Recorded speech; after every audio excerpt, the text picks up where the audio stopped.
স্বীকারোক্তি, নাবালিকার গলায় পা দিয়ে চিৎকার বন্ধ করা হয়। নৃশংস ঘটনা, 12 বছরের একটি মেয়ের সঙ্গে ঘৃণ্য অপরাধ এবং খবর প্রকাশ্যে আসা মাত্রই অ্যাকশনে সরকার। ঠিক কি বলা হয়েছে শোনাবো আপনাদের। কি করে মেরেছিস যা খেয়েছিস মশলা খেয়েছিস, হয়তো বাগালি টাকা নিস, হয়তো সামনে টাকা দে। ওকে খারাপ কাজ করেছিস? আমি খারাপ আমি করিনি। শোন এবার শোনো, এবারে বলে এবারে আমি টাকা পয়সা দিবি, আনন্দ আছে আর ওরা বন্ধু আছে, আমার ভাড়া আছে, আমি লাগিয়ে দিই বলে এবার চারজন এসছি, মশলা খাওয়া হয়েছে। টাকা দরকার লাগে ওকে রেখে দে, যা টাকা দেওয়া নিবি এখন, ঠিক আছে? ও বলে না আমি তোর কথা শুনবো না, ঠিক আছে? আমার ঠেলা ফেলে দিচ্ছে ঘরে উড়ে, ঠিক আছে?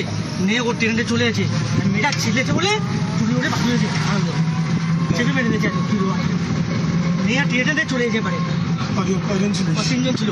আমার 4 খারাপ কাজ কে করেছে? খারাপ কাজ আমি করিনি, আর সত্যি কথা বলতে পারবো না, আমি করেছি না। ওরা বলতে পারছে, ওরা করতেছি না, কিন্তু আমি তো এই ভাগে আমি ছিলাম, ওরা নিয়ে তারপর আমি ছিলাম না, ওইদিকে চলে গেছে, ভয়তে ফেলে গেছে।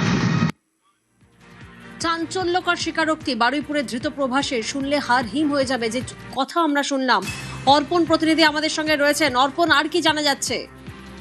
দেখো, এই ঘটনা পরকে কিন্তু রহস্য দানা বাঁধছে, কারণ এখানে যে অভিযোগ করা হচ্ছিল গতকাল থেকে, এবং এই প্রভাসের যে স্বীকারোক্তি, যেটি ভাইরাল ভিডিও আমরা পেয়েছি, সেখানে নিউজ 18 বাংলার এক্সক্লুসিভ আমরা দেখালাম দর্শকদের। সেখানে কিন্তু পরিষ্কার যে মেয়েটিকে খুন করা হয়েছিল এবং প্রভাস তাকে নিয়ে গিয়েছিল। এখানে আরো একটি মন্তব্য উঠে আসছে যে তাকে তার মুক্তিপণ চাওয়া হবে, অর্থাৎ তাকে যে অপহরণ করে তার বাবার কাছ থেকে মুক্তিপণ চাওয়ার একটা তাদের প্ল্যান ছিল। চিৎকার করা মাত্র গলায় তাকে পা তুলে দেওয়া হয় এবং তারপর তাকে টেনে হিঁচড়ে নিয়ে যাওয়া হয় বাগানের মধ্যে। প্রভাস যেটা জানাচ্ছে যে সে ওই নাবালিকাকে রাস্তা থেকে নিয়ে গিয়ে তুলে দেয় দিবাকরের কাছে। দিবাকরের সঙ্গে আরো তার বন্ধু সেখানে উপস্থিত ছিল। তাহলে আগের থেকেই পরিকল্পনা কি ছিল, না দীর্ঘদিন ধরে কি পরিকল্পনা তারা করছিল?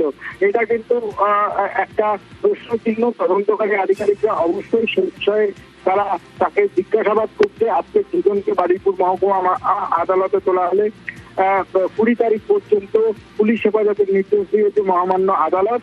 তার মধ্যেই এই চাঞ্চল্যকর ভিডিও যেটা আমরা নিউজ 18 বাংলার দর্শকদেরকে শোনালাম, এবং সেখানে যে ঘটনা, সেই ঘটনায় কিন্তু প্রত্যেকটা কথার মধ্যে কিন্তু রয়েছে যে এই ঘটনা আগের থেকেই তারা প্ল্যান করেছিল, এবং বারে বারে যেটা পুলিশের কাছে সে বয়ান বদল করছিল এবং সে জানাচ্ছিল যে তারা নেশাগ্রস্ত অবস্থায় ছিল, তাই তার অনেক কিছুই মনে পড়ছে না। কিন্তু এখানে যেটা ভাইরাল ভিডিও, সেখানে তিনি এই যে অভিযুক্ত তিনি স্বীকার করছেন যে গলায় পা তুলে দিয়ে তাকে সেই স্বীকারোক্তি, সেই চাঞ্চল্যকর স্বীকারোক্তি আমরা শুনলাম। নাবালিকার গলায় পা দিয়ে চিৎকার বন্ধ করা হয়, বাগানের মধ্যে টেনে নিয়ে যায় আনন্দ ও তাঁর বন্ধু। বারুইপুরের ঘটনায় জালে মূল অভিযুক্ত আনন্দ সর্দার, বারুইপুরের ঘটনায় গ্রেফতার প্রভাস মণ্ডল এবং দিবাকর।